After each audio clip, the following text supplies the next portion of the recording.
जय श्री कृष्णा दोस्तों, आप कैसे हैं? अगर आपने हमें सब्सक्राइब नहीं किया है तो सब्सक्राइब करें और ऐसी ही नई नई कहानियां देखें। चलिए आज एक ऐसे रहस्य से पर्दा उठाते हैं जिसने पूरे के पूरे इतिहास को बदल कर रख दिया। क्या कभी आपने सोचा है, मतलब सच में विचार किया है कि महाभारत में शकुनी का किरदार क्या सिर्फ एक चतुर मामा का था, या फिर उसके उन पासों के पीछे कोई बहुत ही गहरा और खौफनाक राज छिपा था? आज हम इसी की गहराई में उतरने वाले हैं। अब यहाँ ना एक बहुत ही सीधा सा सवाल उठता है, शकुनी हर बार, जी हाँ, हर एक बार पासे के खेल में कैसे जीत जाता था? क्या ये सिर्फ उसकी अच्छी किस्मत थी? क्या वो जुए का कोई बहुत बड़ा उस्ताद था? या फिर उसकी इस कभी न टूटने वाली जीत के पीछे कोई ऐसा सच था जो किसी को भी अंदर तक डरा सकता था? इस पूरे विश्लेषण में हम इसी खौफनाक सच्चाई का पता लगाएंगे। तो चलिए सबसे पहले बात करते हैं पहले भाग की, रहस्यमयी पासे। आमतौर पर शकुनी को सिर्फ एक शातिर, चालाक और धोखेबाज इंसान के रूप में देखा जाता है ना, एक मास्टर मैनिपुलेटर। लेकिन इस धारणा के बिल्कुल विपरीत एक भयानक वास्तविकता है। सच तो ये है कि उसकी लगातार जीत की लड़ी सिर्फ कोई चालाकी का नतीजा नहीं थी, बल्कि ये एक ऐसे काले और खौफनाक सच से पोषित थी जिसके बारे में जानकर सच में रूह कांप जाती है। अब आगे बढ़ते हैं भाग 2 की तरफ, अन्याय और प्रतिशोध। इस कहानी की जड़ एक बहुत ही गहरे विरोधाभास में छिपी है। आपको याद होगा, भीष्म पितामह ने गांधार की राजकुमारी गांधारी का विवाह हस्तिनापुर के अंधे राजा धृतराष्ट्र से तय कर दिया था। और फिर गांधारी ने क्या किया? उन्होंने अपने पति के प्रति समर्पण दिखाते हुए जीवन भर के लिए अपनी आंखों पर पट्टी बांध ली। अब जरा सोचिए, एक भाई के रूप में शकुनी के लिए ये देखना कितना बड़ा सदमा रहा होगा। उसे लगा कि उसकी बहन के जीवन के साथ एक बहुत बड़ा धोखा और भयंकर अन्याय हुआ है। बस इस एक फैसले ने शकुनी को अंदर तक तोड़ दिया और उसे एक जटिल, दर्द से भरे इंसान में बदल दिया। और यहीं से वो बात निकल कर आती है, मेरी बहन के साथ अन्याय हुआ है। देखिए, ये सिर्फ कुछ शब्द नहीं है, ये वो ठीक पल था जब एक शक्तिहीन और बेबस राजकुमार के दिल में बदले का बीज बोया गया था।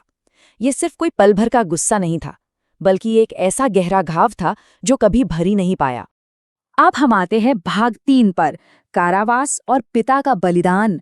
कथाओं के अनुसार एक समय ऐसा आया जब कौरवों ने शकुनी और उसके पूरे परिवार को बंदी बना लिया था। सजा के तौर पर उन सबको एक साथ जेल में डाल दिया गया। और खाने को क्या मिलता था? पूरे परिवार के लिए रोजाना सिर्फ एक मुट्ठी चावल। जी हाँ, सिर्फ एक मुट्ठी। ये कोई साधारण सजा नहीं थी, ये एक पूरी योजना थी उन्हें तिल तिल कर भूख से तड़पाकर मारने की। और यहाँ हमें उस गहरे दुख और त्रासदी का एहसास होता है। शकुनी के परिवार ने मौत को सामने देखते हुए ना एक दिल दहला देने वाला फैसला लिया। उन्होंने अपनी खुद की भूख को दरकिनार कर दिया और अपने हिस्से का वो नाम मात्र भोजन भी शकुनी को दे दिया। उन्होंने अपने पूरे परिवार की मौत और अपमान का बदला लेने के लिए शकुनी को चुना। जरा कल्पना कीजिए, एक एक करके उसकी आंखों के सामने उसके अपने परिवार के लोग भूख से तड़प तड़प कर मर गए, सिर्फ इसलिए ताकि वो जिंदा रह सके। और फिर आते हैं शकुनी के पिता के वो अंतिम शब्द, मेरी हड्डियों से पासे बनाना ताकि वो हमेशा तेरी बात माने।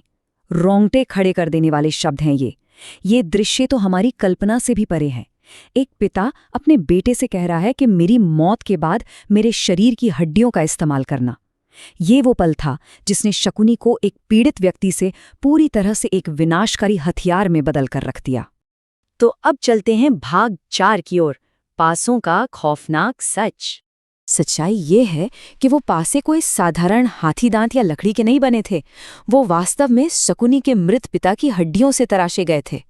उन पासों में उसके परिवार की चीखें, उनका दर्द और उनके प्रतिशोध की वो धधकती आग समाहित थी। और ठीक इसी वजह से वो पासे केवल और केवल शकुनी के इशारों पर नाचते थे। वो हमेशा वही नंबर दिखाते थे जो शकुनी अपने दिमाग में सोचता था। यानी ये कोई किस्मत का खेल था ही नहीं, ये तो एक पूरी तरह से तयशुदा और सोची समझी साजिश थी। और इस साजिश का नतीजा वो तो विनाशकारी था ही। एक के बाद एक घटनाओं की पूरी लड़ी शुरू हो गई। उसी एक जादुई पासे के दम पर शकुनी ने धर्मराज युधिष्ठिर को जुए में बुरी तरह हराया, उनका पूरा राज्य छीन लिया, पांडवों को खुद को और अपने भाइयों को दांव पर लगाने के लिए मजबूर किया और अंततः भरी सभा में द्रौपदी का चीरहरण और अपमान करवाया।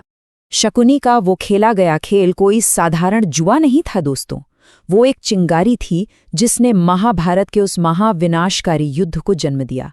एक व्यक्ति का अपना निजी प्रतिशोध और उसकी वो गहरी व्यक्तिगत हानि इतनी बड़ी हो गई, इतनी बड़ी कि उसने लाखों लोगों की जान ले ली और पूरे कुरुवंश को लगभग जड़ से मिटाकर रख दिया।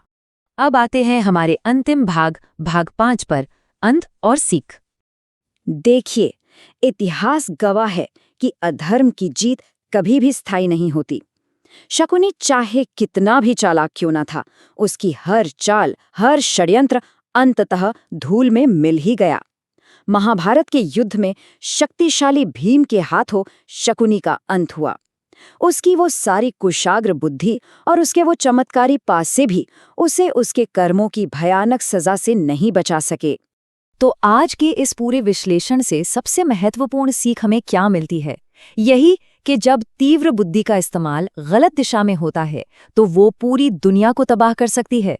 लेकिन उससे भी बड़ी सीख ये है कि प्रतिशोध, बदले की भावना एक ऐसी भयानक आग है जो अंततः उस इंसान को ही जलाकर राख कर देती है जो उसे सुलगाता है। शकुनी बदला तो लेना चाहता था, लेकिन उसी बदले ने खुद शकुनी को ही हमेशा के लिए खत्म कर दिया।